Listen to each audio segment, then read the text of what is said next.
Can you hear me back in the back row? Can you hear all right? Good. Would everybody kindly take a seat here so we can get started, please?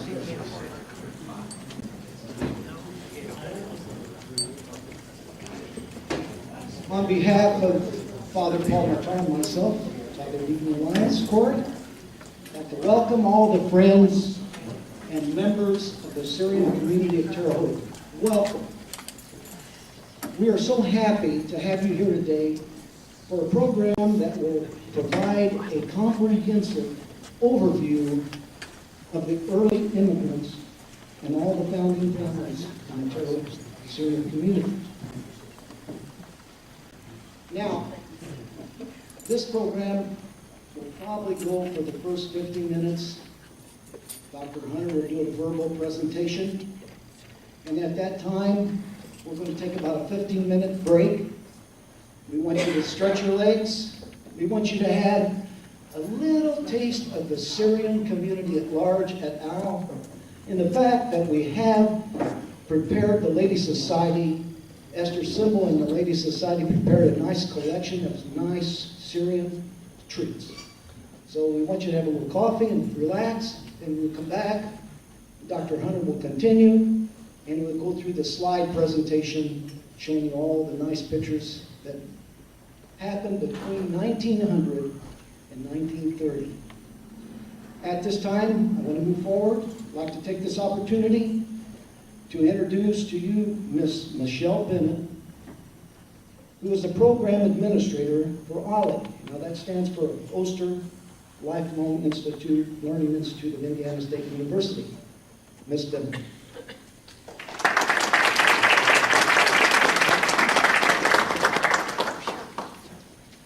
Thank you very much. I'd like to thank the church for hosting our program today. And I would also like to remind everyone that after you have a chance to taste those fantastic treats that have been provided to us, thank you very much for those, there are cookbooks back in the back that are available. So after you've had a chance to taste those and you'd like to make those at home, that's a great place to get those recipes. It is my pleasure to introduce Dr. Robert Hunter, Emeritus Professor of Middle East History at Indiana State University. Dr.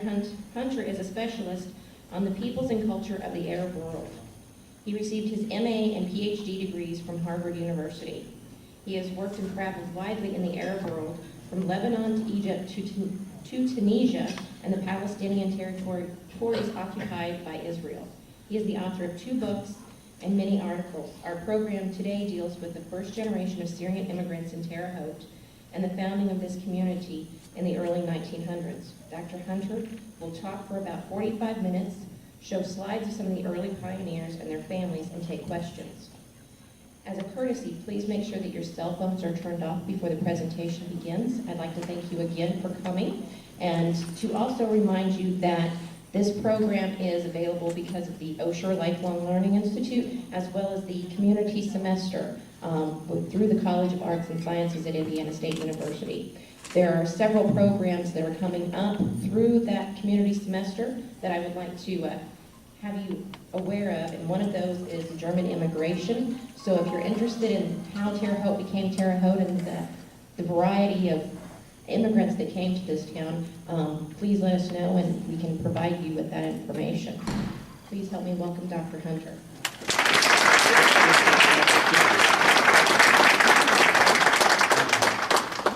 Thank you, Michelle. I want to thank Father Paul Matar, Mr. Cal Ellis, Chairman of the Board here, I think, and Father Reverend Deacon Elias Corey.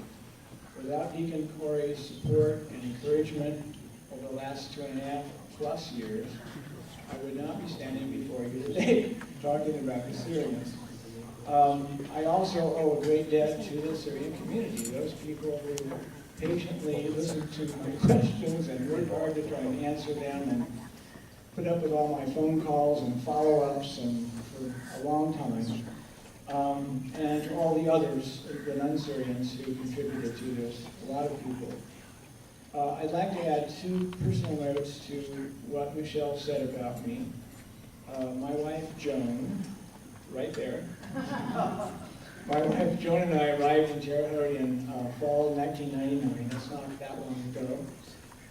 We have 2 children, one daughter on the West Coast where we are from. We're from Portland, Oregon.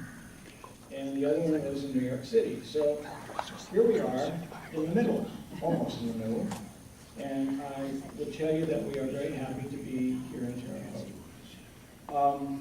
The other personal note concerns and interest I have in the Arabic-speaking peoples of the Middle East. My interest is not just professional. The Middle East is not just, an object of study for me. I have a passion for this region and its culture and its people. And this passion really goes back to the year I was in college when I had an opportunity to spend a year in Lebanon as a study abroad student. And I lived in outside of Beirut in a little village with a host family for 9 months and studied Arabic. And during that time, this host family treated me like a son. They took me all over Lebanon. They introduced me to this great food that you're going to be having a little bit of later. They showed me the antiquities of this country, and they showed incredible hospitality and generosity. Hospitality and generosity, 2 outstanding traits of the Arabic-speaking peoples. By the time I left this region, I decided that it would be the center of my life. That it grabbed me by the throat and it would not let go. So I have more than just a professional interest in the Arab world, and of course that includes Syria and Syrians. Now, this is part of the answer to a question people have been asking ever since I started this research. Why is this professor, who is not an Arab American, so interested in the Syrian community here in Terre Haute? The other part is this. When I arrived here in fall of '99, I attended one of your festivals, and I was really pleasantly surprised to learn that there was this old Middle East community, Syrian community. And so I promised myself that someday I would look into that. The time eventually came. I took some students to another Middle East festival, 4 years ago, Deacon Corey. And it was one of the requirements. And Deacon Corey and Father David Moretti took us on a tour of the church, and Deacon Corey told my students about the Syrian community and how they had started here as pack peddlers, and through hard work had made their way and become successful here. So I decided, well, this is interesting, because here these people came with nothing, virtually nothing, and made something out of themselves. And I also later learned that the Syrian community has contributed so much to Terre Haute in Indiana and the nation. So that's how I got started. And I decided, well, I'll begin my research, and I decided to start with the first generation, the pioneers, the founders, all of whom, of course, are long gone. And so to get information, I decided to interview their sons and daughters, now in their 70s and 80s, most of them. Some of them are in their early 90s. And then those grandchildren who had clear memories of their grandparents. And Syrian families are very close, and some of these grandchildren spend a lot of time with their grandparents, so I wanted to get some of their memories. So Deacon Corey and some others introduced me to members of local families who had this knowledge and information. And I also had available a book, a valuable book really, by Dr. Bruce Fry on the Syrian lineages of Terre Haute. He did this in the 1980s. And I had that with me as one of my little Bibles, if you will. And so I began interviewing people, and they gave their recollections of the founders. I told stories, some of them very dramatic stories. Some gave me family records, and then I had them check the entries in Dr. Fry's book for their families, and they made corrections and additions. What stood out were the stories, and these stories are things that cannot be confirmed by any public record. I can't go into the census reports and confirm a story. And of course, memory is selective, memory is subjective, memory is fallible. And so what I did, as I went from family to family, I asked the same general questions. For example, why did your immigrant father come here, and what did he do when he first arrived? And I found out that people from different families would answer questions like this in some of the same ways. So as time passed, I could see patterns. And the patterns helped validate the individual family accounts. Now, the quantitative information I could check for myself, the passport applications, the citizenship applications, the census records. And I'd like to acknowledge the help given me by someone who is not here today, Sandra Farah, who's just an avid Syrian researcher, and she's given me a lot of documentation herself. All right, in 2 years, I had 131 meetings with people. More than half were long interviews lasting 2-3 hours with many follow-ups. At some point, I began to consolidate these family life histories into a story of the entire community. And I discovered that this old community was connected to other Syrian communities in places like especially Fort Wayne, but also Cairo, Illinois, Canton, Ohio, and other locales. So, because of that, I thought, well, I better start reading about these other Syrians. So I began reading case histories of Syrian communities in North Dakota, in Oklahoma, in Worcester, Massachusetts.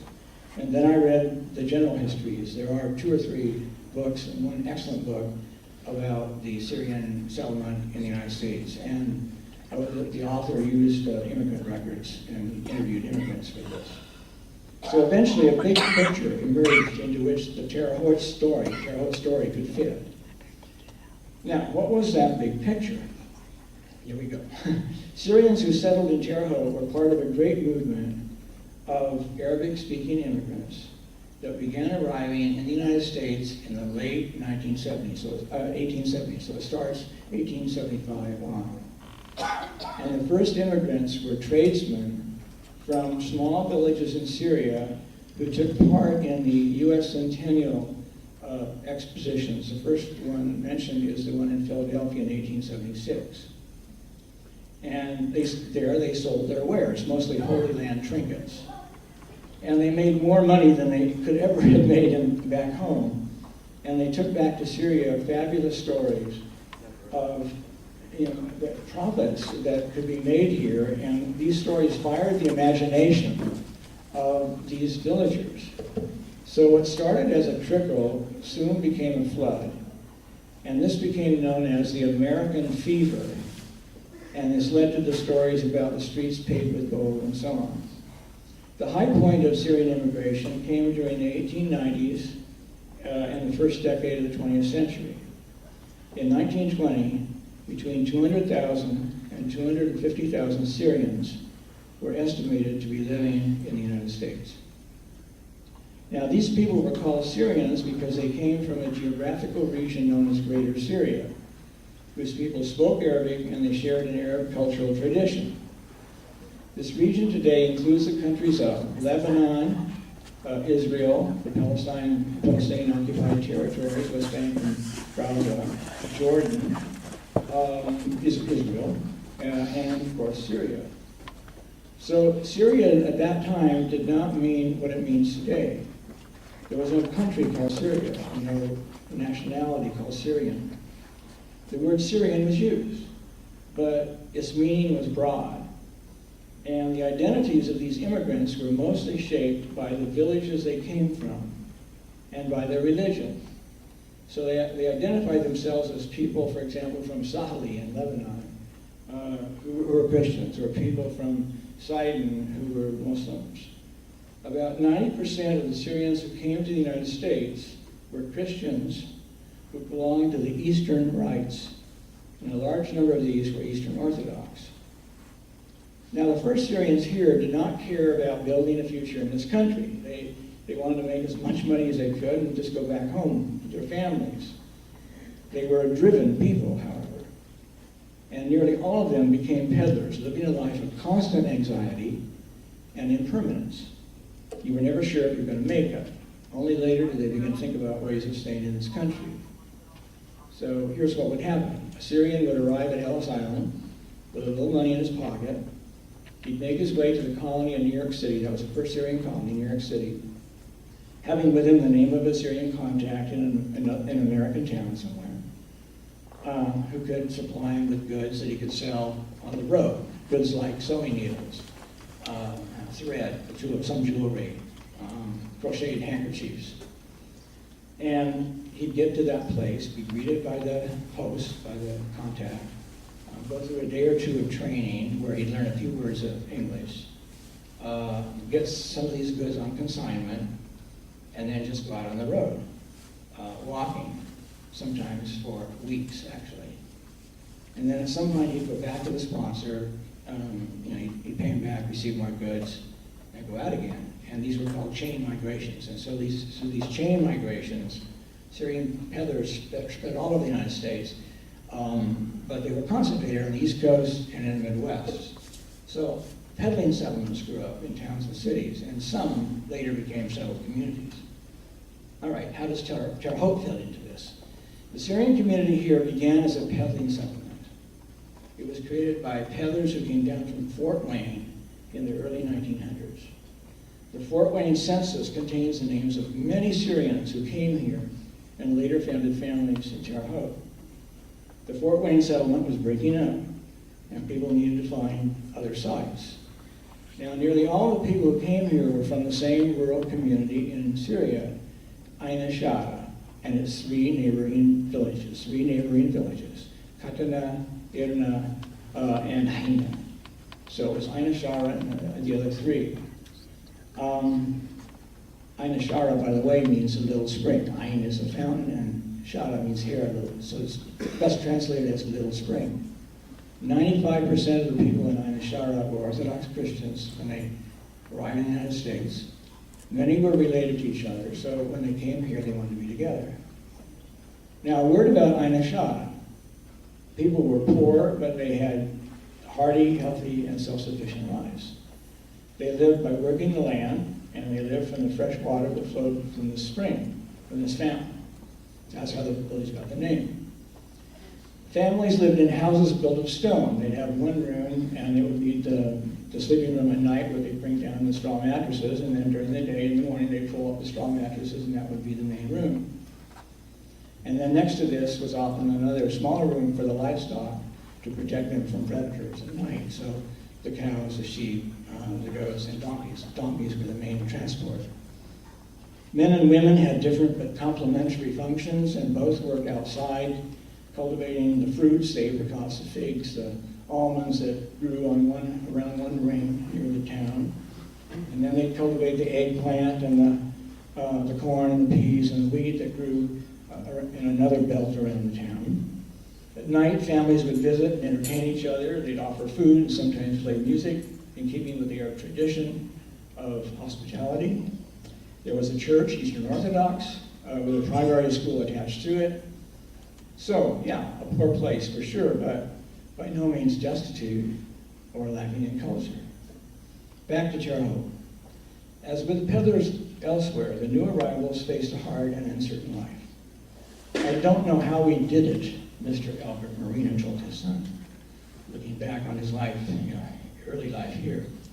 With little money, virtually no knowledge of English, confronting snow and extreme cold, and facing dangers on the road, sometimes they were robbed on the road.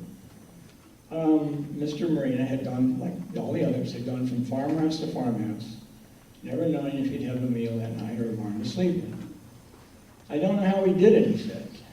How we could have rode those rails, slept in those barns, I just don't know. So he himself, marveled at what happened. But make it they did. By the mid-1930s, these itinerant peddlers had grown into an established community of 65 families. That's my count, and it's minimal. 65 families and over 400 people. Later, this number would reach about 1,600. They had large families and businesses, mostly grocery stores.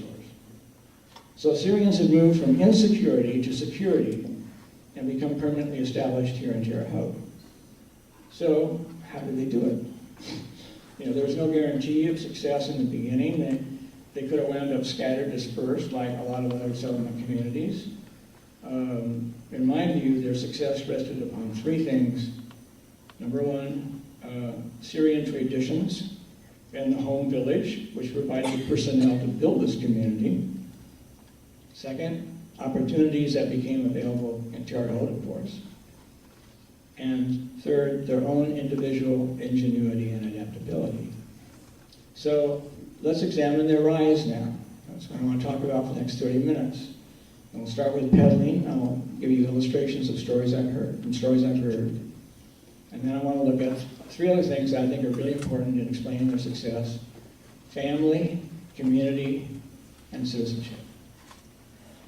All right, many Syrians that I interviewed had peddling stories to tell, one after another family. You know, said, gee, my ancestors started as a peddler. This is how they got started. Now, pack peddlers were fortunate. One of the founders told his son, if someone opened the farmhouse door. Some Syrians even froze to death in the snow, he said. Life then was very serious. Sometimes a farmer who had made a purchase and provided a peddler a barn to sleep in would change his mind, wake the Syrian up in the middle of the night, and ask for his money back. One of the founders here was in the habit of leaving the barn very early to avoid that problem. Other stories were heartening. The pioneers told their sons and daughters stories of friendly German farmers, immigrants themselves, who enjoyed seeing the Syrian peddlers coming down the road and gave them meals and a place to sleep. A few stories were amusing. At the end of a long day, with snow falling, a Syrian peddler knocked on a farmhouse door that was opened by the lady of the house. The man put his hands on his cheek, tilted his head, and said in broken English, "Me sleep you?" The woman went to her husband, told him there was a stranger at the door who wanted to sleep with her. And the farmer walked to the door and saw the guy and laughed. He said, he just wants a place to stay. So the guy got a barn to sleep in that night. In these face-to-face encounters with Americans, Syrian immigrants developed a very shrewd appreciation of the people they were dealing with. They gained valuable experience. Their English improved. Paul Corey, father of Dr. Noble Corey, learned English this way. And they learned to cater to the needs of farming families. So they spiffed up their dress, they put on ties, and they smarted up. And they began to take orders for certain goods. And some developed niche clienteles. In other words, the Syrian farm folk were learning the art of salesmanship the hard way, by making every dime or quarter stretch as far as possible, and by denying themselves. Syrians would walk miles in order to save just a little money. Frugality, tenacity, persistence, self-denial, these were qualities they had brought with them from Aina Shara, and which helped them succeed here. But they also had to have a supplier, a wholesaler. Without this, they might well have gone back home. Syrians in Terre Haute speak very fondly of the Holmans. Again and again this came up. Because it was Herman Holman, who ran the company until 1913, that provided the early Syrians with goods on consignment. There were many other reasons to come down to Terre Haute, but without a reliable supplier, I can tell you the Syrians would have passed this town by. Now, Syrian peddlers ended their itinerant lives here when they had accumulated enough savings to purchase a house and open a grocery store in the front part of it. Usually it was in the front part of it, sometimes they lived above. The grocery business must have seemed natural to a farming people familiar with fruits and vegetables, and animal husbandry for that matter, and who from peddling had learned salesmanship. The Holman Company continued to supply goods on credit, but another important grocery supplier was Mr. Khalil Hanna. Mr. Hanna was a Syrian from Aina Shara, who had come to Terre Haute from Fort Wayne, had made money as a distributor to the earlier peddlers, and Khalil would bring Syrians to Terre Haute from the old country and help many get started. Khalil became really important here. So, Syrian groceries mushroomed. From 4 stores in 1908, you could count that as 8 because there were 4 grocery stores listed in the city directory and 4 Syrian dry goods stores. But 4 stores in 1908 to 23 in 1915 to 44 in 1936, according to the city directories here. In the early 1940s, there were 64 Syrian groceries in town, according to Bruce Fry's book. So most founding fathers became grocers, though a few, like Mr. Khalil Ellis, also acquired other establishments. Khalil Ellis ran a tavern a bit later. He had a store for a while and ran a tavern. George Azar, Faris Shahadi, Charles Sakeley, Salim Nasser, Shaheen Nasser, William Cassis, Khalil Nasser, Michael Ellis, T.K. Nasser, Alexander Corey, George Nasser, Charles Maluli, Paul and Sam Corey, Pete Tanous. These are only a few names of grocers who became well known in this city. Grocers had to be on their toes all the time. An important key was the merchandising. You had to understand that and be good at it. But there were a lot of other skills they had to develop. Chatting with customers, not so easy for people who didn't speak English very well, and not from this culture. And then just to select the right meats at the packing house. Just all kinds of things they had to do. Now, to succeed, the Syrian family was crucial in my view. The traditional Syrian family. For these groceries to succeed, it was a family that made it possible. So I want to say a word about the Syrian family. The Syrian family was organized to function as a team. So the family was ready-made for these small stores operated out of the home. The Syrian family was patriarchal. The father ruled with a strong hand. The family was interdependent. People denied themselves for one another. Children sacrificed for parents, and vice versa. Many Syrian grocers later set up their sons in business. And then when their sons wanted to pay them back, they refused. There was very close bonding and intense love and respect, especially of children for parents. The death of a family member was devastating and was met with an outpouring of strong emotion. Syrians got their identities from their families. It was family first, all for one and for all. So once the grocery store had been opened, everyone pitched in to make it a success. So after school, the children worked in the store. I had people telling me about all the things, the goods they had to haul from one place to the other to deliver these groceries. They stacked the shelves. They just did anything needed. In addition to their household duties, which were pretty heavy, cleaning, cooking, entertaining, raising kids, wives worked in the stores as needed. They cleaned and they made sales in front of the stores while their husbands cut meat and sold meat in the back, or were gone purchasing something or at the farmer's market or meeting other grocery needs. Stores were open 7 days a week, 10, 11 hours a day, except on Sundays, although some were open, few were open all days on Sundays. Most stores opened up after church. And everyone worked very hard all the time. Without the backing of family, the stores could not have survived. And the Syrian community could not have been established in the city, in my view. Syrians also adapted to their neighborhood environments. They lived in poor communities. And so they gave groceries on credit to people in need. If a person could not honor his IOU, he might be able to pay it off in another way by doing maintenance work for the Syrian family. Let's say repair a bike. Or if the grocer had chickens, a person, they could kill the chickens and dress them, for the grocer. Or do the laundry. They could pay it back that way. People in a neighborhood became loyal to a store because the owner took care of them, made deliveries, ordered things they needed. So what happened was that clienteles of 100, 200 people were created for each store.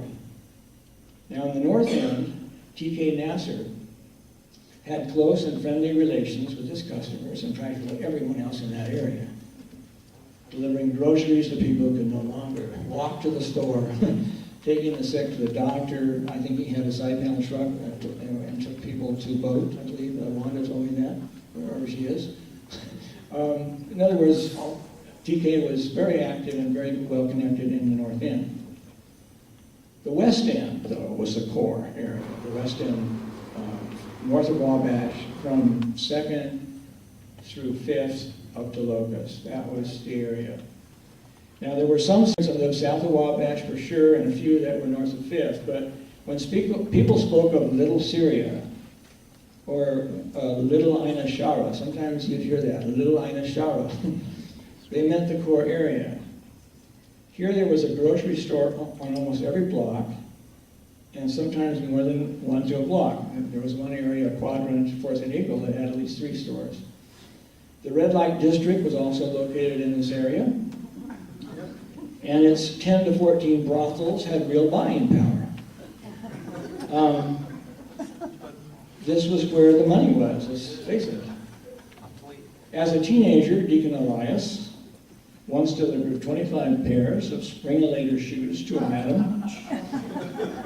The young ladies gathered around the open front door, thought he was so cute, that the madam gave him a $100 tip. You remember that, Deacon Gordon? By scrimping and saving, a few Syrians began making down payments on the purchase of small shotgun houses that were next to them or across the street. Syrians wanted something tangible. This was the mindset of the people who had uprooted themselves and who wanted more security. They used these houses as rentals. It's a slow process, but I'm told that over time, about 1/3 of the grocers were able to buy these houses and use them and rent them out, and this gave them that extra money that they really needed later. Like most everyone else, Syrians struggled during the 30s, but they survived by helping each other. In one grocer family, 10 children, quote, one night, Dad had no money to buy food for dinner. His daughter, little girl then, told me, I had a piggy bank with dimes in it. They equaled $1. I took the money, went across the street, and bought minced ham for my family. Pop didn't want me to do it, but I did. Mom and Pop had it hard, she said. Sometimes when the man became ill or died, others were called upon to hold everything together. Sadie Maluli was married to Charles, who died in 1927, leaving the grocery store in debt. Her eldest son, now head of the family, gave up an athletic scholarship at IU in order to stay and try to right the store, but he couldn't collect enough IOUs and the store had to be sold. How did they survive? Sadie, with 6 mouths to feed, turned to backpedaling. She had done some backpedaling when she had arrived in Terre Haute years before. By the way, women backpedaled.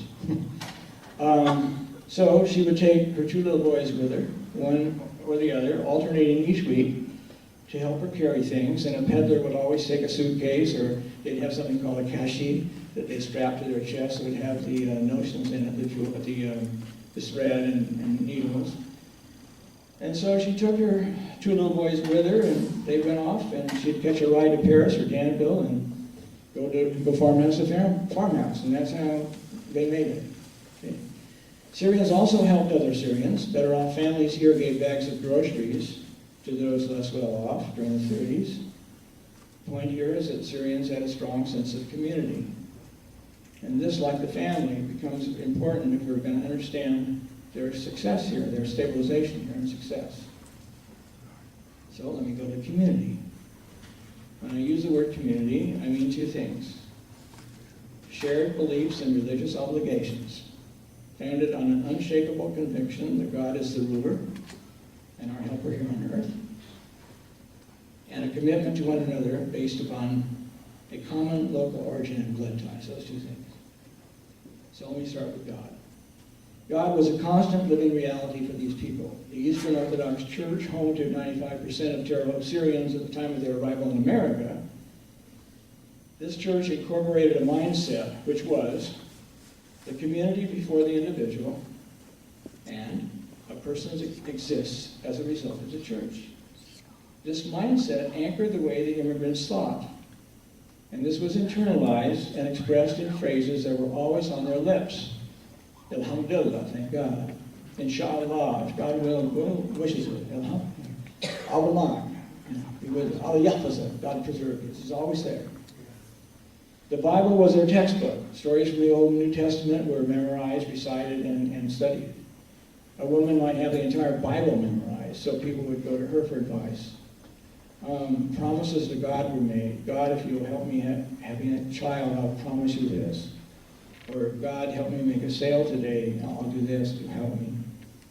Syrian immigrants would brook no compromise with their faith, because this was their identity, it was who they were. In the early years, the Eastern Orthodox community was maintained by visits from priests who traveled from place to place, conducting services, performing the sacraments. Mr. Alexander Corey had a room in his home set aside for this. Alexander Corey was the lay religious leader of the Terre Haute Orthodox community. He had the lineage of priesthood in his family, hence the name Huri, which means priest, but he was not a priest himself. He'd come to Terre Haute early in the century to join his uncle, Khalil Hanna, who taught him pack-belling, and once he had saved up enough money, he opened a grocery store. Alexander Corey's brother, the very Reverend Exarch George Corey, who lived in Anashara, would make visits to Terre Haute and perform services here, and held services in Alexander's house. The early Syrians also traveled in caravans to towns and sites where the priests would be visiting and where miracles were thought to have occurred. And one of these sites was a Roman Catholic church in Cary, Ohio. Our Lady of Consolation, I have a picture of that here later, where pilgrims came in search of miracles or to thank God for fulfilling their promises. A minority of Terre Haute Syrians joined Catholic, Episcopalian, and Presbyterian churches in town for different reasons, a variety of reasons, not least of which was the desire to have their children baptized and marriage ceremonies performed rather than waiting for a priest to come. A big step was taken in 1927 when a church was founded here. It was called St. George Syrian Church, Eastern Orthodox Church. This became the home place for the great majority of the Syrians in Terre Haute. Even those who had joined and remained members of other churches, local churches, attended these social events at St. George's, the weddings, the funerals, the works, because they were part of the community. So St. George's consolidated the traditional life and helped the community develop. And without it, the community, I think, would have probably become weakened and dispersed among many different churches, and its coherence weakened. Now, St. George's priests were Syrians. They were all Syrians. The services were in Arabic. Classes in Arabic were offered to the immigrants who were forgetting their Arabic, at least how to read it. Its social organizations were aimed at keeping Syrians together. Its prescribed obligations and calendar of holy days and holidays helped keep the old communal life alive. Syrians of Terre Haute also bonded through ties of blood and local origin. Grocers might compete fiercely with each other during the day, and believe me, they competed with each other. There are all kinds of funny stories, but I won't tell them now. So they'd compete, seriously, and yet at night they'd hug and entertain each other. Syrians had a sense of togetherness as people of Ain Shara and its villages, who had shared a life there and had intermarried. So once in Terre Haute, Syrians brought over their brothers and cousins. George Nasser's arrival here started a chain reaction of other Nassers from Ain Shara to Terre Haute. Michael Ellis, who had a grocery here as early as 1908, brought over his cousin Khalil, I mentioned him earlier, and Khalil was followed by Charles Ellis, another cousin. And so it went, one after another. Syrian men went back to Ain Shara to find wives or married Syrians from Ain Shara families that were living here. Some found spouses in other towns, but most of these women too came from the Ain Shara complex. A few families came to Terre Haute from Lebanon, and they married into families here. So there you see the community developing. Of course, children start arriving right away, and the community then grows. Now, culture reinforced this bonded community. In keeping with the Arab tradition of hospitality, families would host one another almost every night. Syrians speak about entertaining every night. Every night someone was in my house, they would say, we would be doing things. Offering food, sometimes playing music, and even dancing old country. traditional funerals and big Syrian weddings to which every Syrian in town was invited, no matter what church that person went to. All of these things brought people together, enhanced their togetherness. Little Anashar was being replicated in Terre Haute in a way. Now, from my interviews, it's clear that this community came to view itself as distinctive, despite the competition between families, and there was a lot of that. It still is, probably.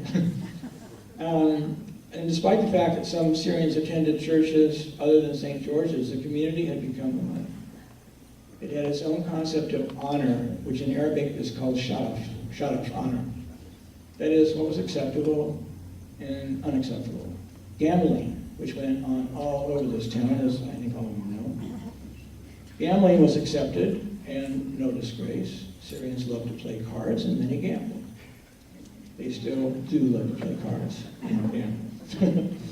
Business practices, it was no disgrace to be a shrewd businessman. This was respected. But dealing in drugs, stealing from another person, breaking the law and going to the penitentiary, these constituted a shame for the entire community. And in Arabic it was called aib, shame. The new Syrian community had developed a sense of honor, in line with the old Arab tradition. Syrians also became aware of the need to stick together, especially when economic survival was at stake. Alexander Corey, one of the leaders, as you now know, maybe he was the leader of the community, he understood that if one Syrian's livelihood was threatened, that of the other Syrians might follow. And this is why Alexander Corey led a successful boycott of the Borden Milk Company. And here is the story as it was related to me. Charles Brown, one of the immigrants, delivered milk for Borden's. He understood and spoke English and could figure out American numbers from the Arabic numeral system, but he could not write in English. He had a worksheet to deliver his deliveries, which he had to turn in every night. His daughters, who attended public school and were fluent in English, they would fill out his worksheet each day. Borden's fired him when the company found out he couldn't write English. His replacement, the new milkman, started out the next morning and left milk at one Syrian grocery after another. When he got to the Corey store, Alex said, "Where is Charlie?" The man replied, "We fired that immigrant. He didn't know English." Alex then called the Syrian grocers that the man would be visiting next. This was just midway through the day. And as that man came by their stores, one after another, told him to pick up that milk, they weren't buying. At the end of the day, the milkman told his manager what had happened, and the manager called Alex, who said, "We Syrians stick together and we won't buy any more of your milk." The Borden guy said, "We'll sell without you."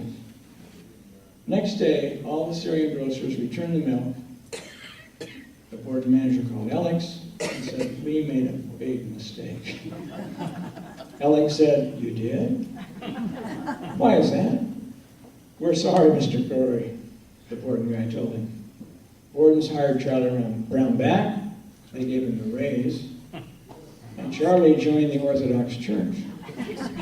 Because, he said, the Syrians saved my job. All right. Let me turn to the last part, citizenship.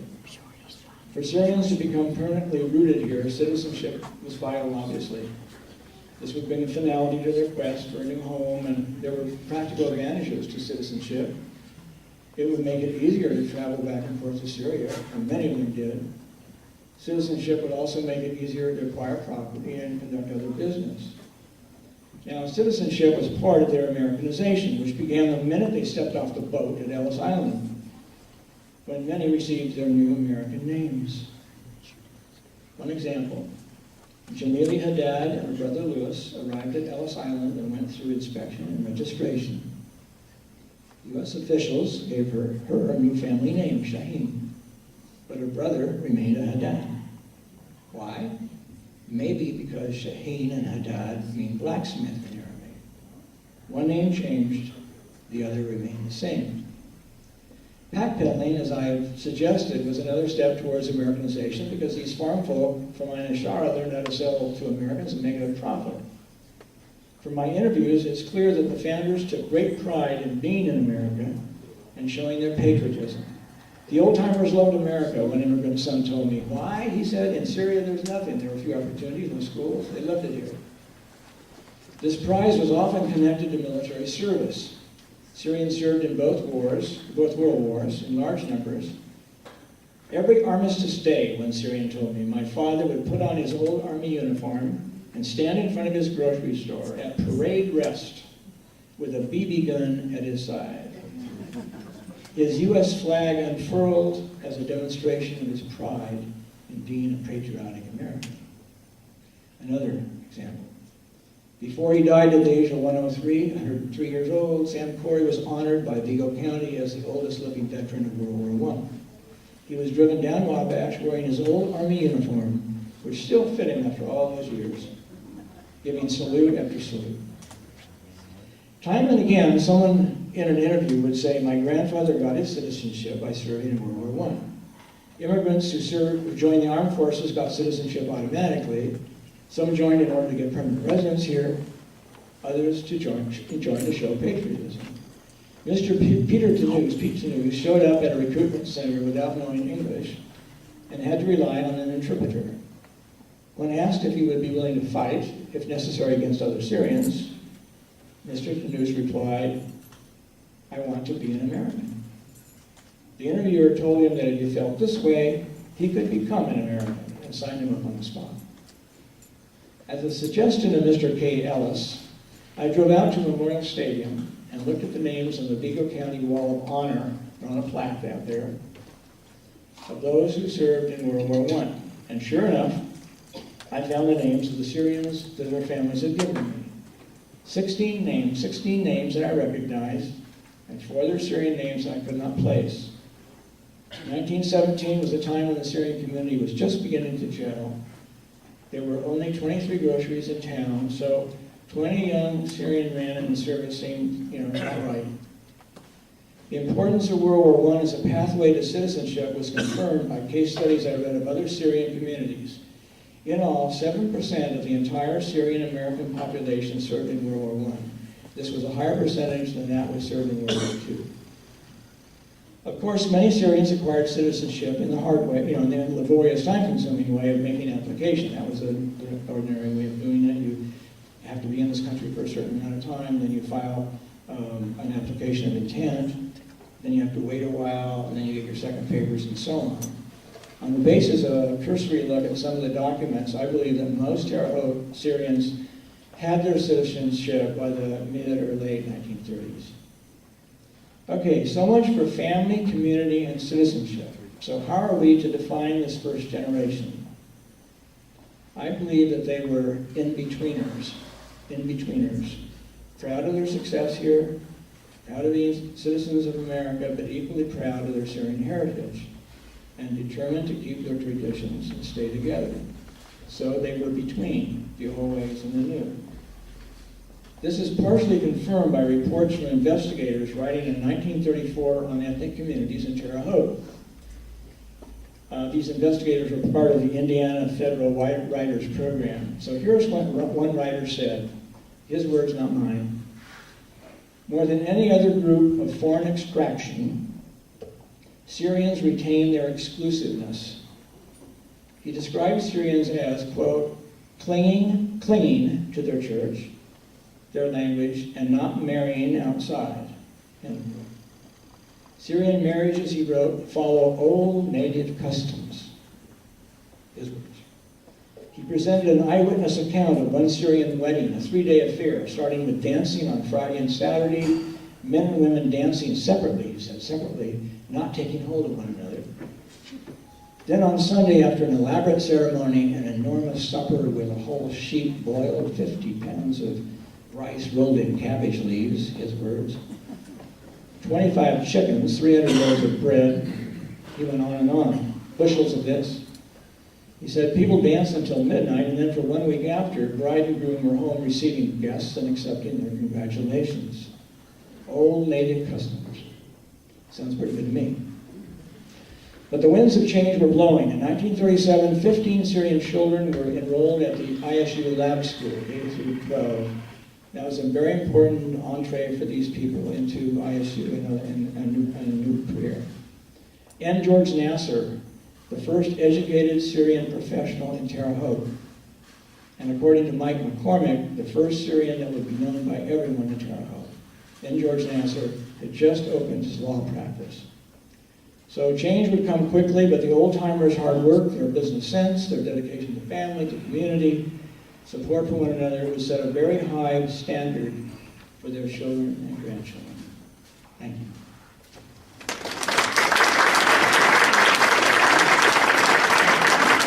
And now it's time for the Syrian treats. They have baklava, I understand, vodka, and bamur. I want to thank, if I haven't already, Esther Symbol and the Ladies Society. The Ladies Society goes back to 1927, folks, almost 100 years old. So please sample the wares and take about 10 minutes or so, and then I'll show you the photos. Thank you.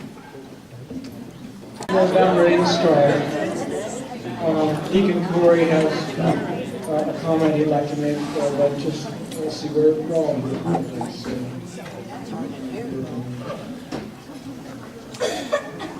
Yes, I got a couple of things I want to bring to your attention. First of all, I'd like to see hands. How many of you enjoyed the Middle Eastern sweets that we have? Oh, whoa. Okay, good. The reason I'm telling you, our church, ladies, I would say all the old ladies, some of them, God rest their soul, they're not with us anymore, but let me tell you, all those beautiful recipes are right here in this book.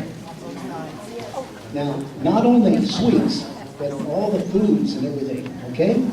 So if you ever want to pick up one, they're $15. They asked me to bring this to your attention. We've got a case of them left. We had about 6 cases, and most of the time they've been sold. So at this point, we have about a case left, and they're wonderful. So you'd really get a chance to get some of these nice recipes. Secondly, I don't know if you remember Dr. William K. Nasser. God bless him and God rest his soul. He wrote a beautiful book, Near to My Heart, An American Dream. And you're welcome to have one of these. If you want to make a goodwill offering, that's fine. They're over here on the left-hand side of this table, okay? And the last thing I would tell you, there's a little booklet.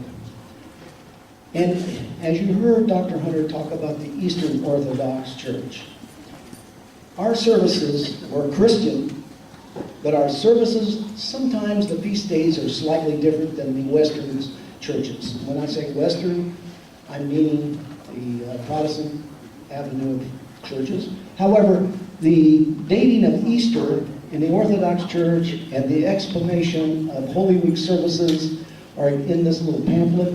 Any questions? You wonder why we celebrate Christmas when we celebrate it? No. In the old country, but in the United States we celebrate it at the same time that you do. But in Easter, we have a little different time of celebration of Easter. So that pamphlet is also over here on the table. But that's it, folks, and I hope you enjoyed the nice slide presentation that they're about ready to do. Dr. Hunter.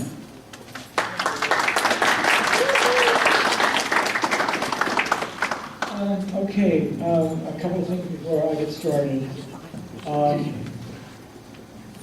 I got a light here that helps me as well. I want to thank the people who provided me with these photos, but I want everyone to know that if I had included photos of every ancestor, we'd be here for about 8 hours. So I've selected photos that illustrate a point or that show someone that I've mentioned in the talk, one or the other. I encourage people to keep bringing me photos of their ancestors because this will become a book someday, and I want to include everyone in there. I want to thank Christy Ellis especially. She worked on several things for me here and did a great job. And so let's get started. I want to begin with the origins. We'll go back in time, and you can show the first one there, please, Michelle.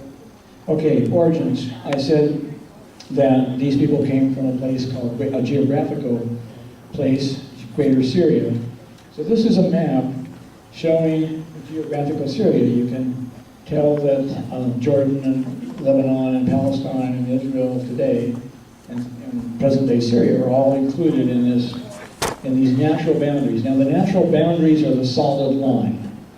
And then this map also shows the present-day boundaries of Lebanon and Syria in the broken line there. Note where Damascus is, because that's pretty important. Damascus was about 2 days by donkey ride from Ain Shara. And then Beirut on the Mediterranean, that was the point of departure for these immigrants. They came across the mountain and got on the ships in Beirut.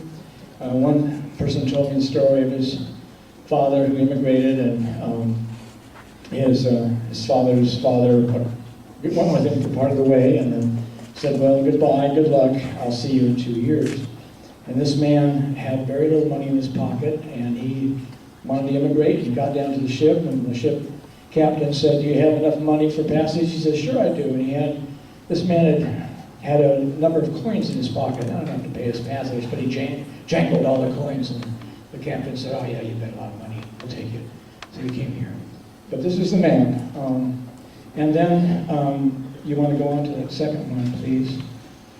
Now, this is what Christy helped me with. This is a map that comes from a travel guide. It's a Bedeker's travel guide to, what does it say here, Syria, Handbook for Travelers, Palestine and Syria, dated 1912. And this shows Ain Shara and the 4 villages.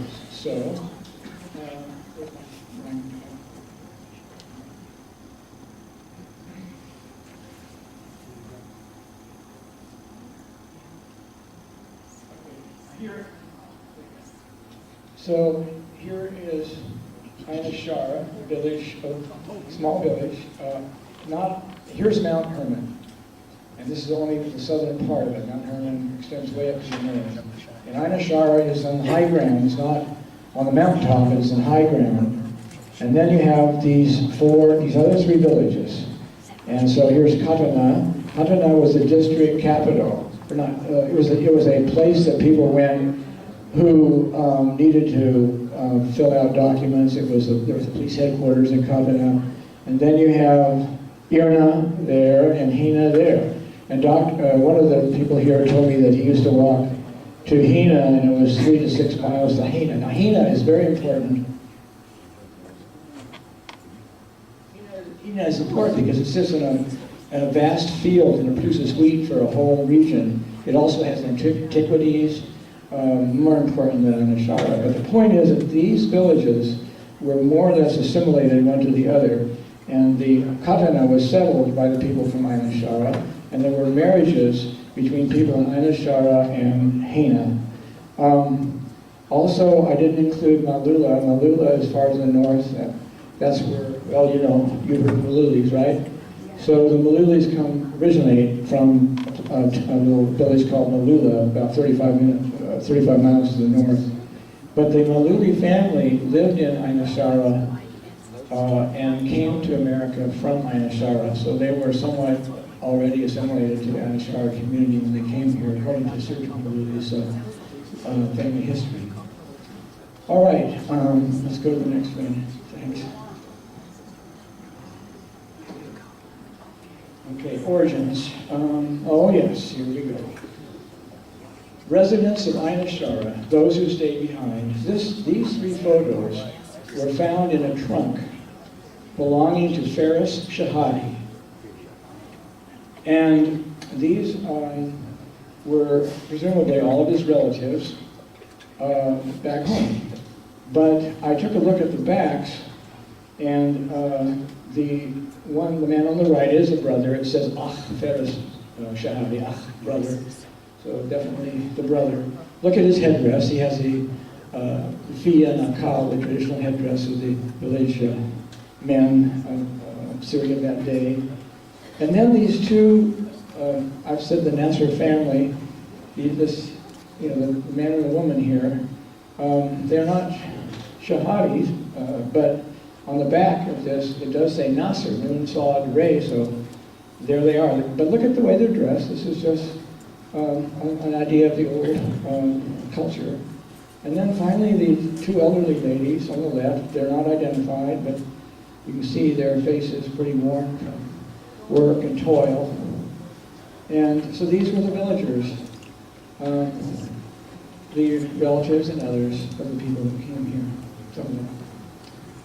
And they made their own clothes, by the way. They'd go to Damascus and get material, and then they would make their own clothes in the village.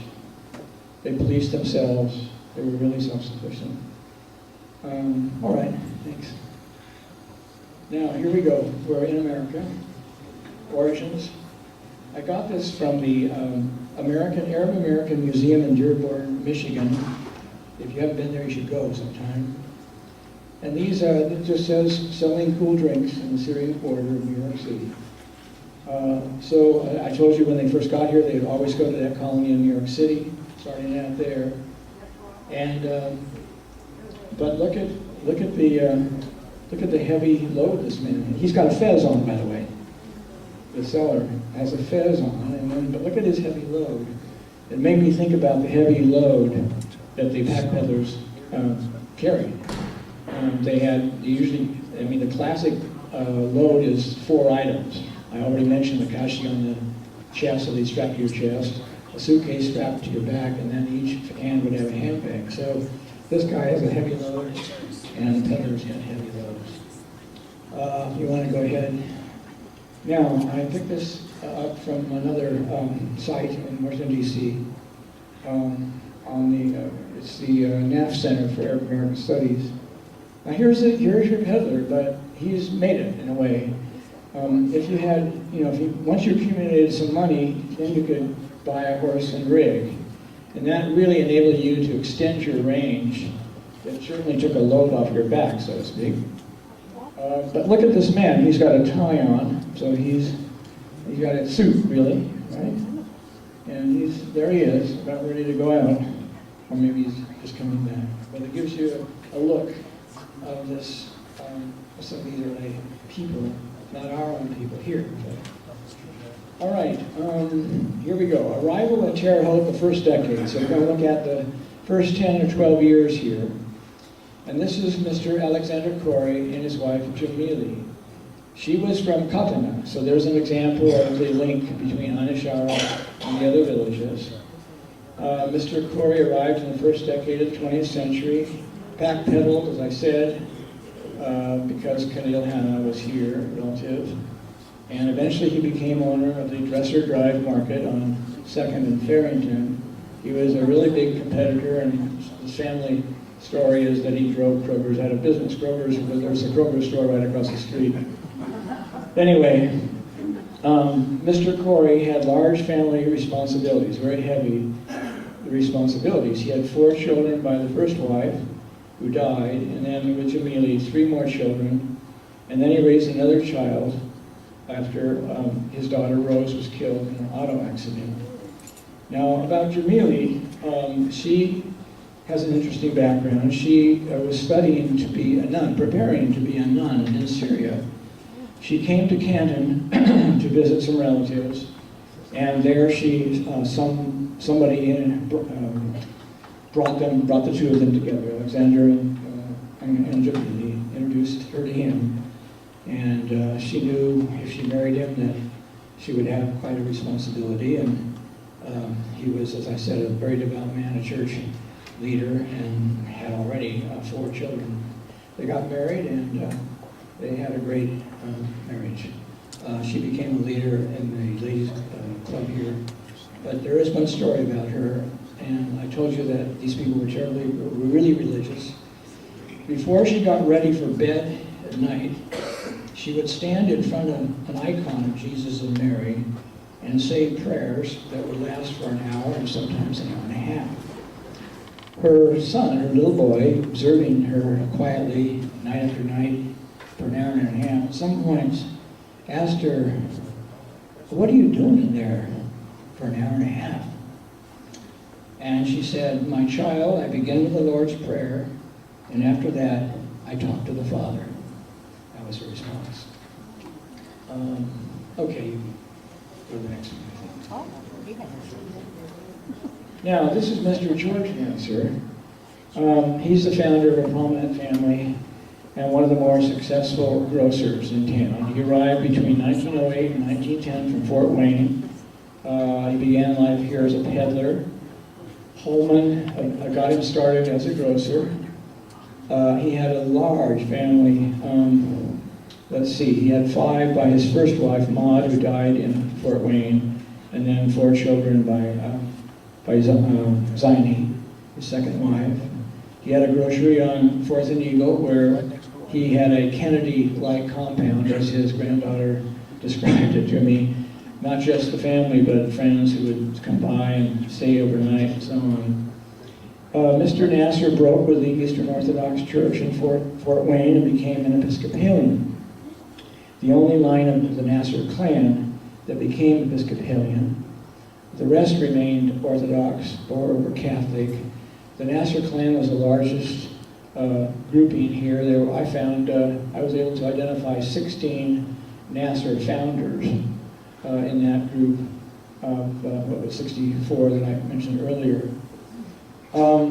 He was known for his generosity. He would take baskets of food and put them on the porches of Syrians and non-Syrians alike. So he's one of the more successful and better known grocers. All right, ahead. Here we go. This is Louise Segley. Let me find my document here. 1912. She's the sister of Charles and Assad Segley, who came here early. She married Sam George, who had a grocery. And the reason I'm showing you this is because I also wanted you to see her immigration service report. So, if you wouldn't mind, Michelle, go to the next one. And let me get my, oh yeah, here we go. These are the kinds of documents that historians like me deal with. So, if you can, take a look at this report of inspection. It shows that she entered the United States not at Ellis Island, but through Texas. She came across the footbridge in Laredo, Texas.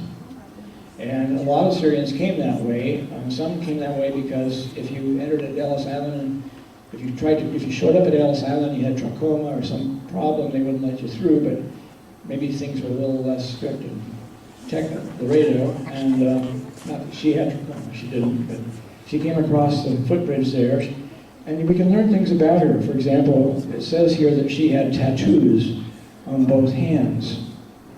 And I'm told that gypsies would come through the village of Anashara, and as beauticians, they would give people tattoos.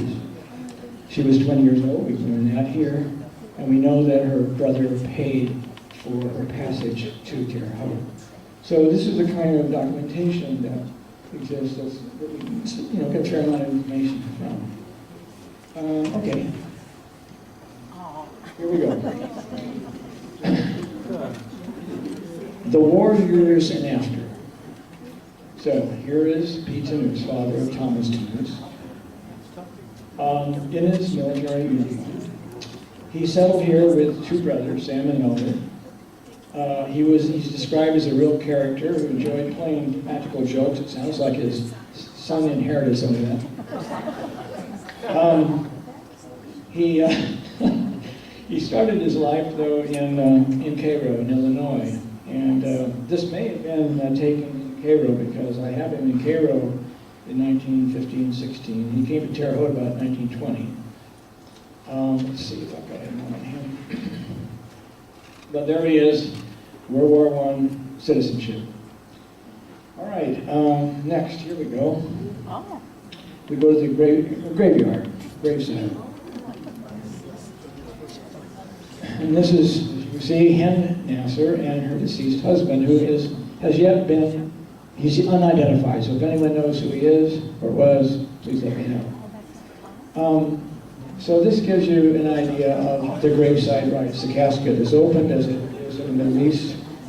And the man is dressed up in his Sunday best, of course. She maybe is about 20 years old here. It just gives you, what I like about this photo is that I can see what the early community was like. Because look at all the people there. Some of the men are in military uniforms, so they've been served in World War I, right?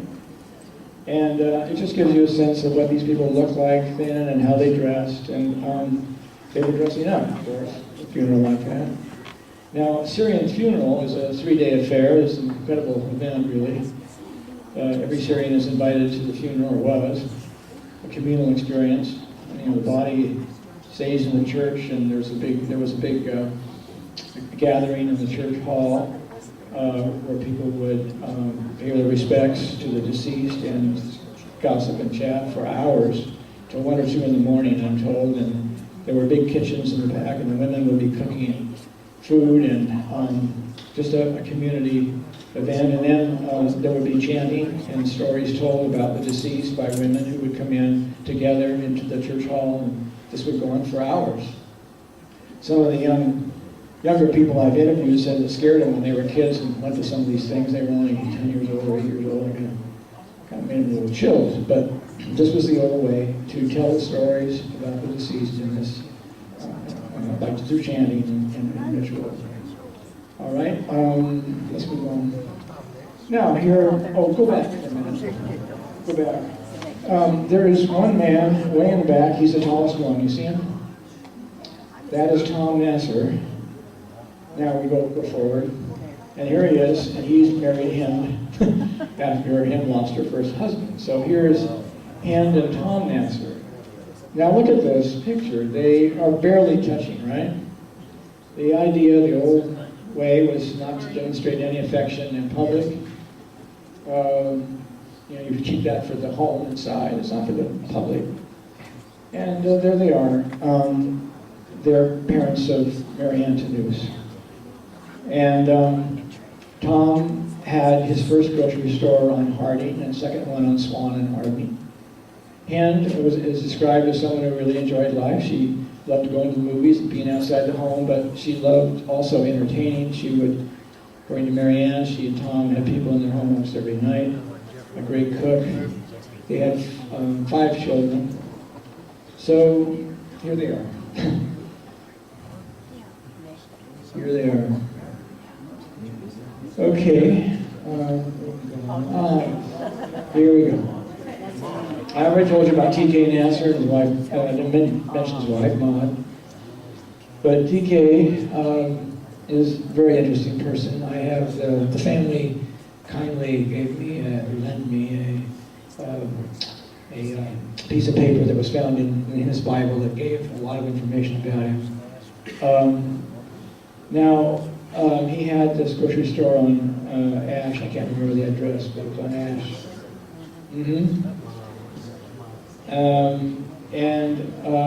He was the father of Dr. William Nasser, the renowned cardiologist and medical entrepreneur, and I emphasize entrepreneur. He has it in his bloodline. All the Syrians have that in their bloodline now. Look at the pride. Look at the pride here. So there he is, right in front of the grocery store, I assume. This picture came from the book that Deacon Corey mentioned to you, Near to My Heart, Dr. Nasser's book. TK is described as someone who's very Americanized, and when I said, what does that mean? And they said, well, he was really outgoing and open and could deal easily with people. He had a short early marriage to an American, but culturally and socially couldn't have worked and didn't work. I've only found 2 Syrian immigrants who married Americans, so the rule, very hard, strict rule, was to marry Syrian. Sometimes I think that maybe these pack peddlers met women, on their routes or on their way. We don't know how it was that he met his American wife, but I've been told stories of pack peddlers who had brief encounters with American women who were there by themselves, in the afternoon when they opened the door to and I don't know what to make of those stories, but you can see the possibilities. And the dangers, frankly, the dangers. Now, let me say more about him. Oh yes, there's a wonderful story about TK and his son, William Nasser. William wanted to go to medical school, and TK, of course, wanted to give him all the help he could to get in. So one Sunday, TK closed the store, got 2 bags of groceries, put them in a car, and went to visit Ralph Tyree, president of ISU. President Tyree was so touched by these 2 bags of groceries and the pleas from TK to help his son get into IU medical school that, as the family told me, the rest is history. So that's come down. Anyway, that's a lovely photograph of TK and his wife. She was not a member of the working member of the family. She was more retiring and shy. She fed a certain type of Syrian women. There were many different kinds of Syrian women. There were different types. She's more shy and retiring. All right, thank you. Next. Here we go. Here we go. This is Tufaha Nasser and her daughter Rachel, who later married Dr. Bruce Fry. And this is another arrival in the 1920s. Look at this. Just look at this image. Now, Tufaha was the wife of Isa N. Nasser, a grocer here. They had 6 children. And I chose this because we have her passport application. And I wanted to show you an example of another example of the kind of documentation that people like me use, and it can really help us. So if you go to the next one, here's the passport, emergency passport application. She says, I'm claiming citizenship through naturalization of my husband. So she is a citizen. Her husband was naturalized, and apparently she got automatic citizenship, which I've heard some people tell me that's not possible, and other people tell me yes, that happened. So she is a citizen, and it says here that she wants to go to Ina Shara to meet her husband, who is already visiting, taking her baby Rachel, of course, with her. We learned some things here. Her husband immigrated in 1911. That tells me when Isa came. The 1915 city directory shows him with a grocery store. So he came here in 1911, according to this document.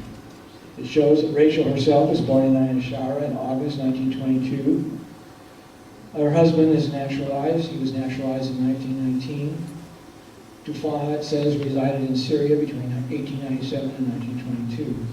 And there's a description, 25 years old. She has a scar on one cheek, and so on. All right. Here we go. Grocery business, 1920s. William Cassis and family and the grocery store. This is a typical Syrian grocery store with all of the potatoes and the peppers and everything out in front there, the dried things in front, the meat market in the back, somewhere there. This is the courthouse grocery at 220 Wabash.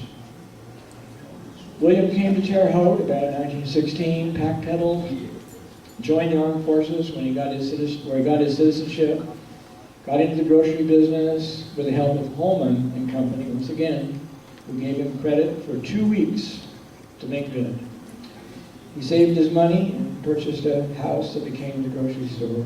Family lived above it. Now he's pictured here with his wife, Latifi Tanous.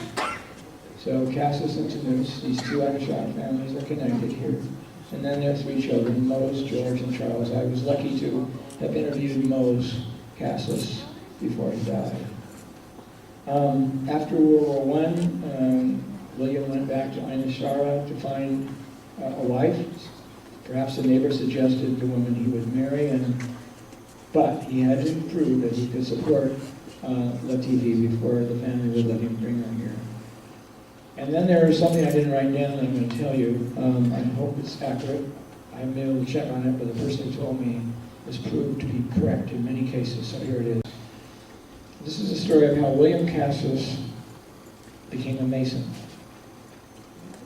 Syrians here joined the Masons over time. A lot of them in the 60s were Masons.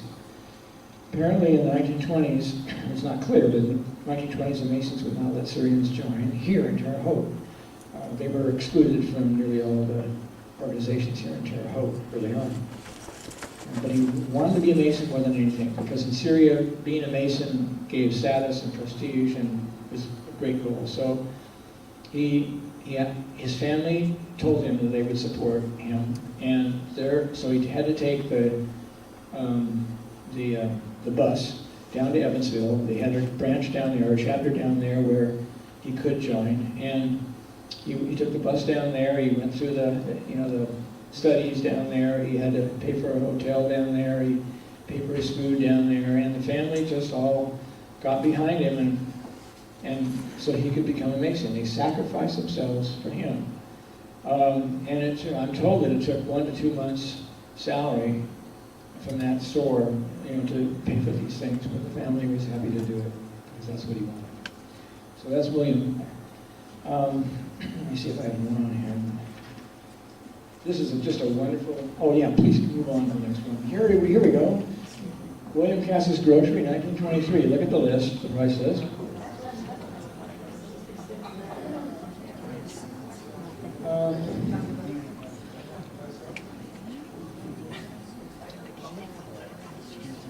So there you are. What you could get around about 1923.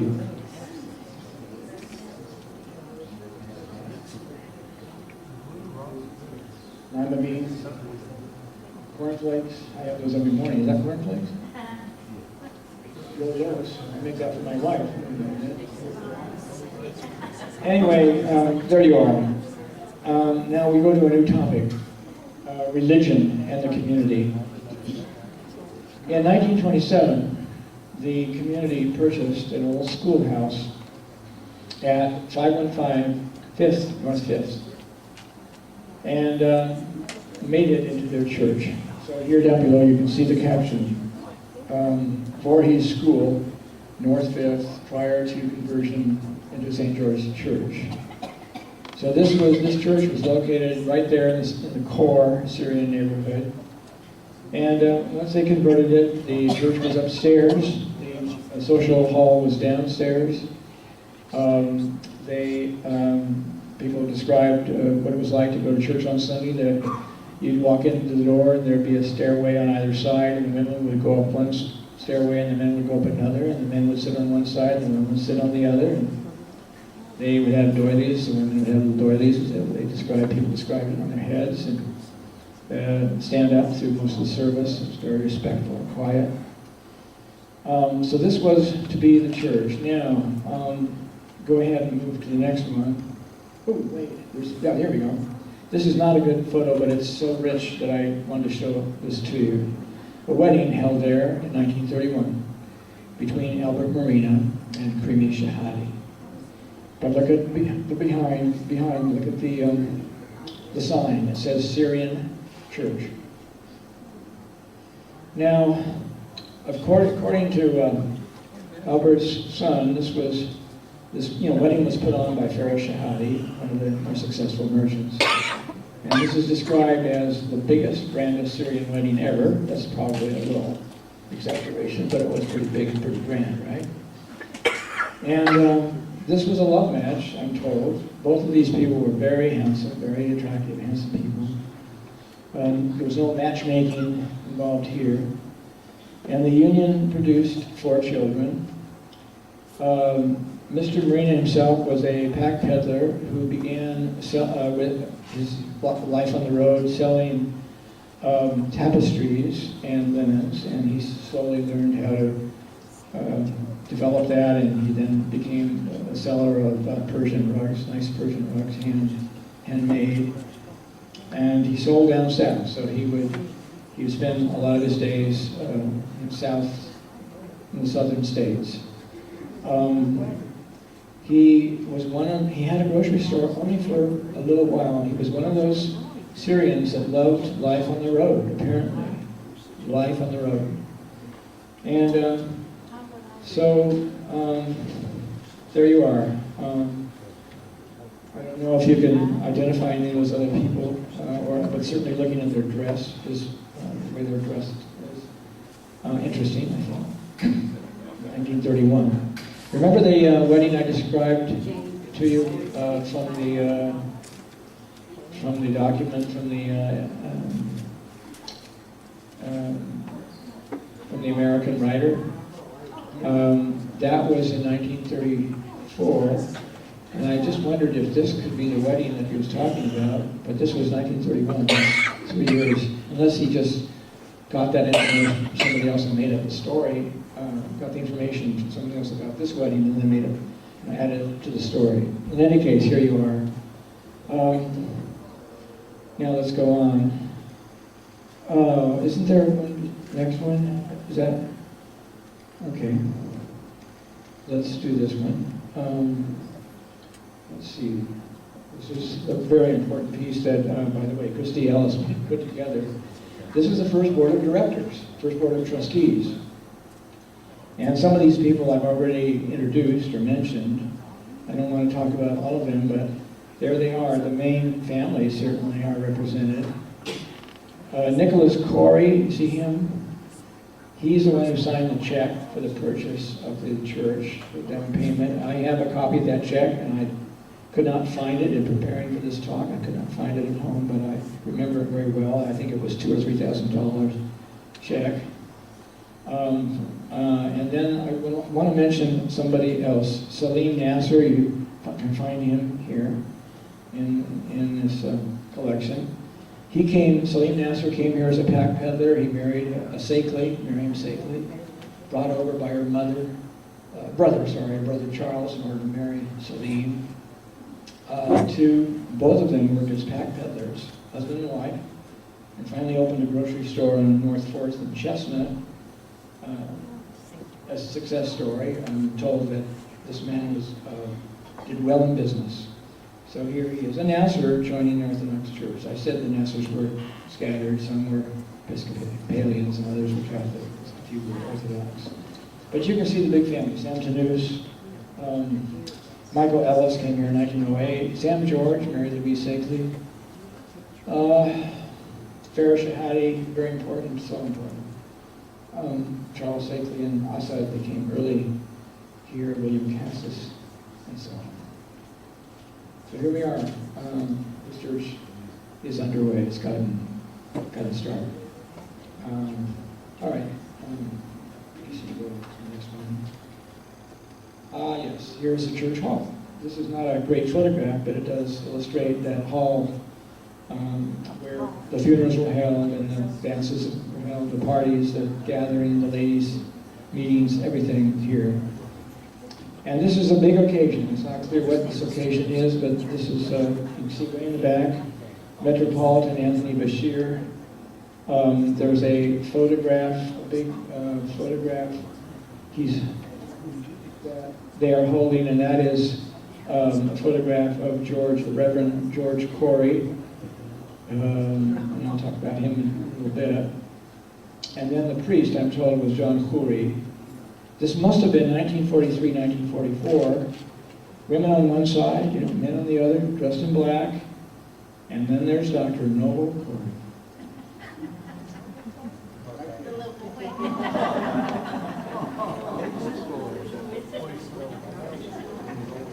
Yes, indeed. We figure he must have been 7, whatever. There he is.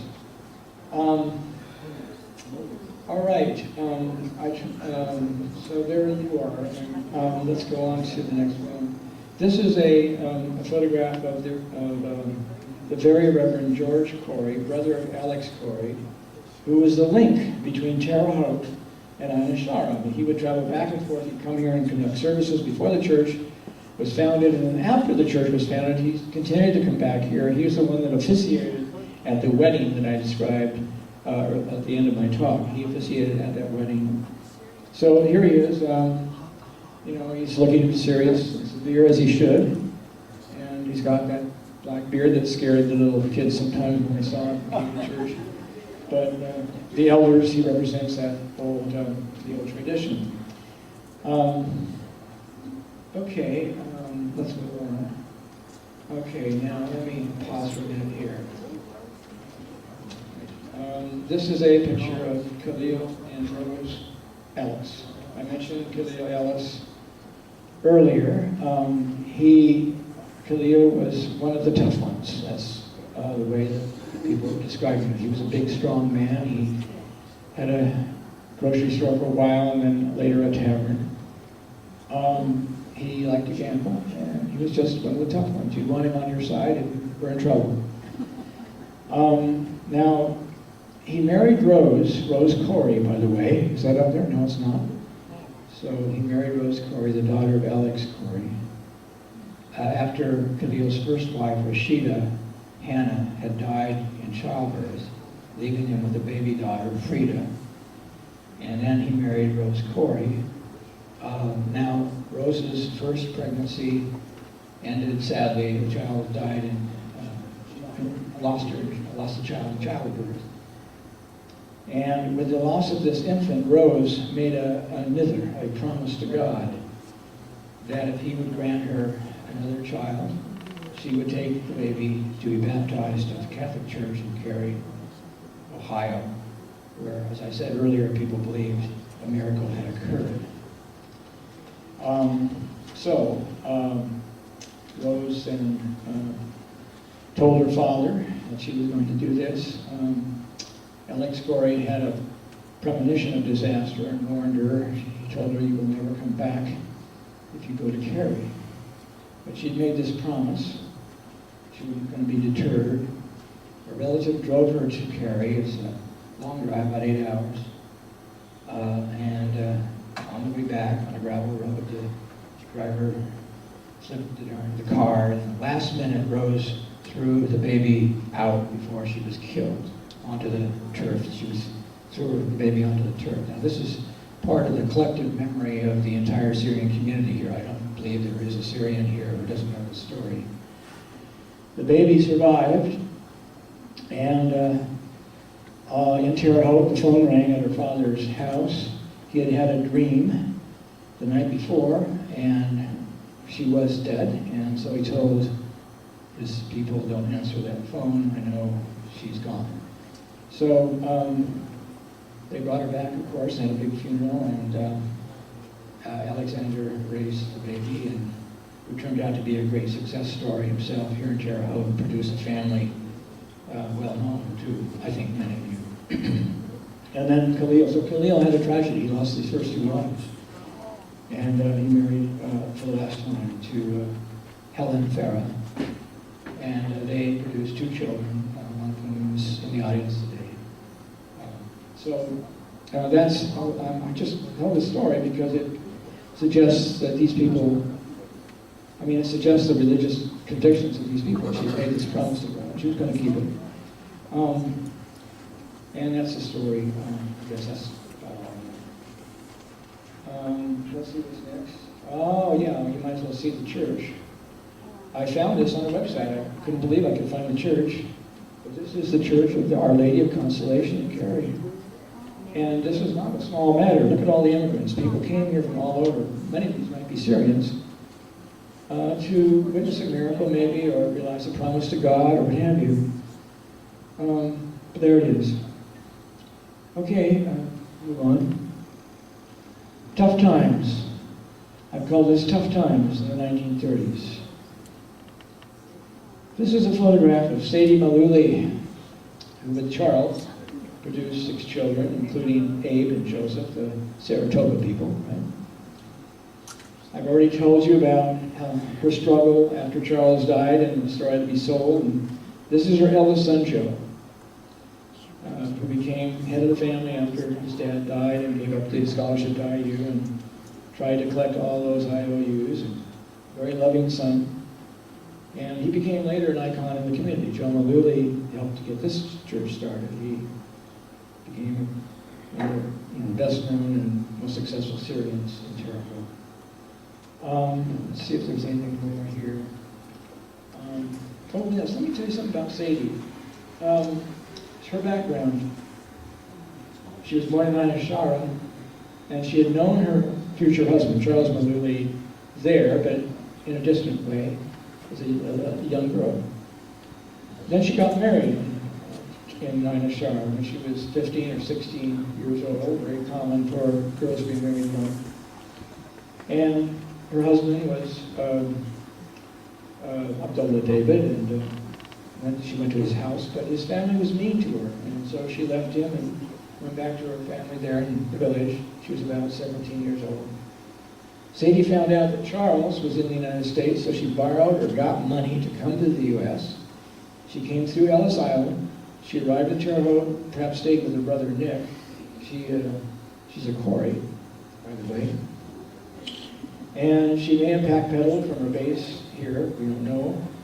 But in Terre Haute, she got reacquainted with Charles and married him. So that's the background of Sadie. All right, here we go. We're now seeing things shifting. We're starting to shift. I've called this section the beginnings of change, World War II years. This is a picture, you can see it, Sigma Lambda Zeta Banquet, 1944. This was a sorority founded by young Syrians in 1930, women, in 1934. They were second generation daughters of the founders. And the goal was to help Syrians, to help out the Syrian community. And they would meet once a month and discuss what to do and have desserts, like we did. And then they would do things like take coal to the homes of poor Syrians who needed that. They would take food sometimes to the poor Syrians in town. They paid the rent for some Syrians who hadn't been able to pay their rent. And then later they bought things for the church and began to help other people than Syrians. In the 50s they started helping people outside the community. One thing about this photo, I've been able to identify through the help of the people here, everyone in this picture except one woman who I think is an American. The interesting thing is that we have in this photo 8 women who were either Syrians married to Americans or American women married to Syrians. There were 2 American women married to Syrians and 6 Syrians married to Americans. So this is the beginning of out marriage. And I must tell you that Martha Malouf is seated on the far left, see her with her uniform on. I don't know if you can tell that that's her uniform. That's Martha Malouf. And just to the right of her is Rachel Manser. Just to the right. Here's Martha. Okay, let's go to Martha. Next one. Martha Malouf, who died in 2011, the daughter of Charles Malouf, founding member of St. George. Martha was in the Waves, joined the Waves during World War II. It's a division of the U.S. Navy. The official name was U.S. Naval Reserve. And I was fortunate to obtain her scrapbook that she kept during these war years, thanks to a member here at the church. And so she has in the scrapbook letters and photos from wartime days. And this photo was there, of course. And there was a death notice of her father and a photo of her mother and father. And all kinds of things. She trained in the Bronx and spent most of her time in service in New Orleans, the port of New Orleans. But here's the interesting thing about her. She worked in naval intelligence and helped break the enemy codes. And so made a contribution to the war effort. And she, there's a letter from her commanding officer saying that to her father, saying that you have every right to be proud of what your daughter has done in speeding our recent offenses ever closer to the heart of Germany and Japan. And there's also a lovely poem that she composed. Syrians being Arabs, Arab ancestry, have in their DNA a poetic quality. Poetry was the great linguistic expression of the Arabs in the 8th century. When you go to the Middle East, people are always composing poems reciting them. So she wrote a poem. I'm going to read to you. It's called When Skies Above Are Blue Again. She says, when freedom's torch lights a world true again, when dreams of pleasures heaven sent, let me see. When freedom's torch lights a world true again, when dreams of pleasures heaven sent make heavy hearts at last content, I shall recall the conflict unsurpassed, embraced by death, from tank to mast. Eyes tearful but alert will scan each dawn, forgetting not the ground our heroes died upon. Martha Miller. She came back to Terre Haute, served this church throughout the rest of her life, helped write the history of the church with Father Rados that appeared in one of the anniversary albums. Okay, move on. Again, China. Okay. All right. Is there something before this? Is that it? Okay. Is there something after this? Okay. Let's go to that. Let's go to this one first. Okay. We'll stay with this one. Go back to the other one. This is N. George Nasser. I told you that he's the marker of change.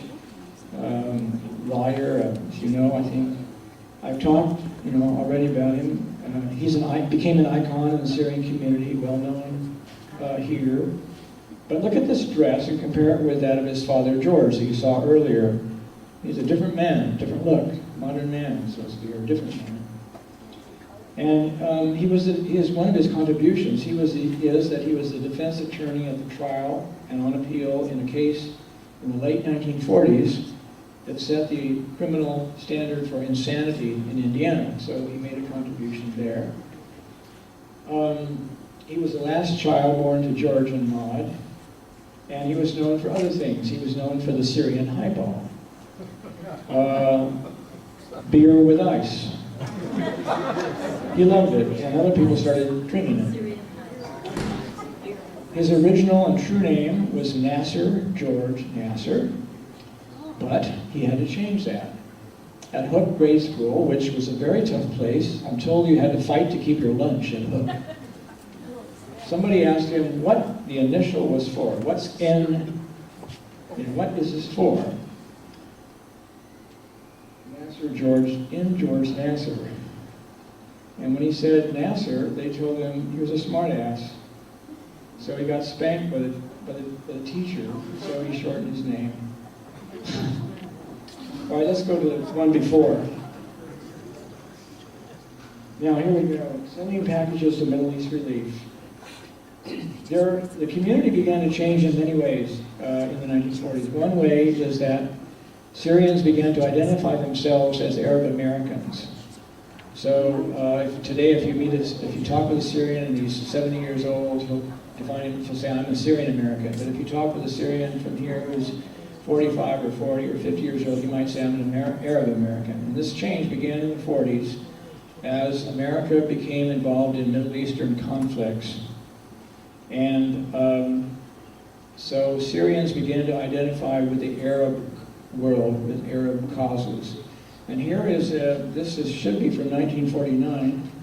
And is this soil? No, it's not. Okay.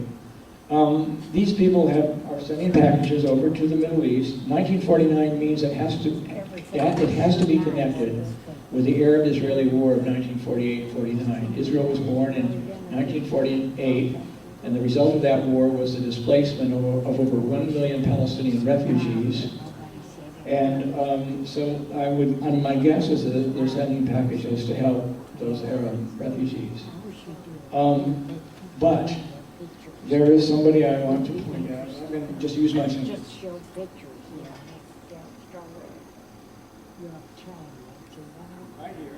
all the Syrians like that, maybe All right, that is, there are many people in this picture that you will recognize. I got my sisters, none of me. I'm Is not Mary in- Ann Tanuth? I wasn't born, but I got them. So there are a number of people, but I wanted to point out, especially Helen Corey,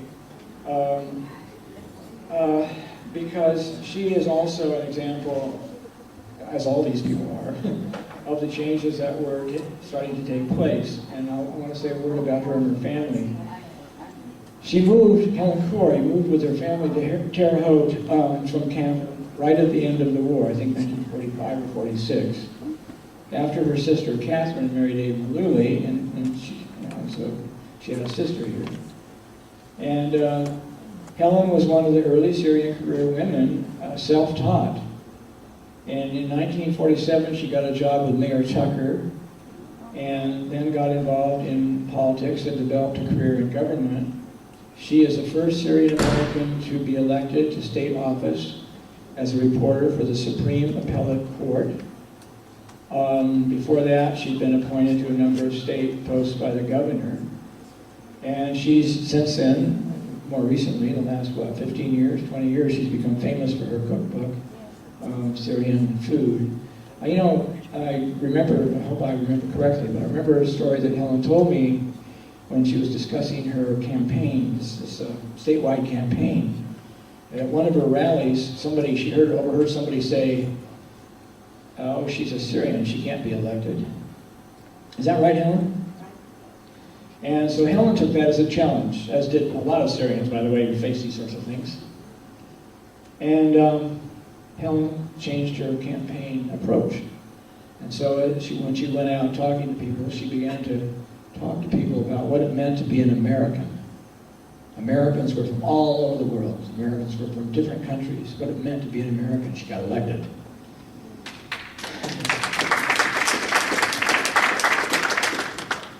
I don't know if that's the last one, is it? Oh, wait a minute. Oh, keep going. Keep going. Oh, this is oh my, I didn't know that was there, but that's a Christmas. A Christmas play. Oh, yes, this is Helen Corey putting on, and the group putting on a Christmas play, and it looks like it's in the church hall, is it? 1948, 49. 1848. So there she is again, and with all of her Christmas people, all of the Arabs from the Holy Land, right? All right, so let's move on. I think we're finished, but let's see if we are. Oh my goodness. How could this be possible? Where did this come from? This is the future, right? Luke Corey, your very own deacon. Indeed. Well, I don't know how you did that, Luke. All right, that's the end of that. Thank you.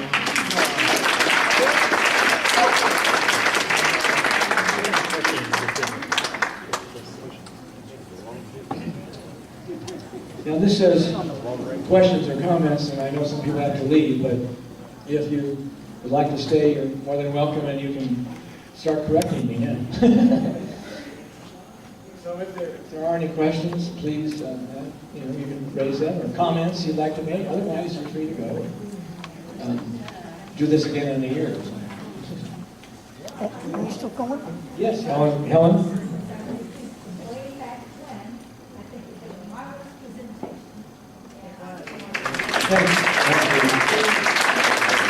All I can say is that all of this came from you, all of you. I just opened my mouth and put it all together, but it's all you. Oh, yes. This program has been videotaped by our Director of Special Collections at Indiana State. We just wrote and arranged this last minute. Cinda May, way back there against the wall. So give her a round of applause. She tells me that this will be available in after a week or two on one of the ISU sites. I'm not sure if you can just go to the site and look it up, find it that way. So if you know people who couldn't come today, there's a chance for them to see it and hear it. Anything else? Yeah, no.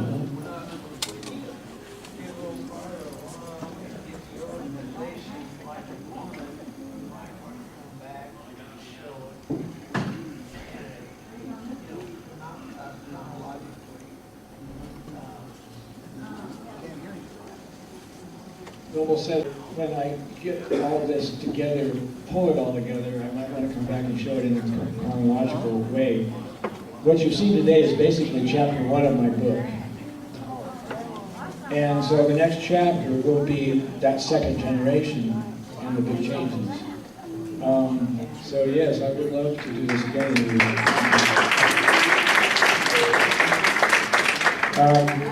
Anyone else? Oh, yeah. Sure. Yes. Oh, Bill. I was wondering if this presentation might be available via disc, CD, DVD rather. Cinda May is shaking her head I'm willing yes. to pay for it. I mean, I've got some family in Florida and California, etc. I'd like to get a disc mail. I'd be happy to pay for it. Some of the others might want to. Yes. So I realize it's rough and it's new, but as this progresses, the whole book will come together. Right. Thank you. All right, so Cinda says yes. And you can come, by the way, if you need to contact her, right? You can go ahead and, Cinda May Special Collections, just email her if you have a problem finding something, or you can do that. All right, I want to thank you all for coming. I really had fun. I really enjoyed it. And now I'm going to take a little vacation for a couple days. Thanks.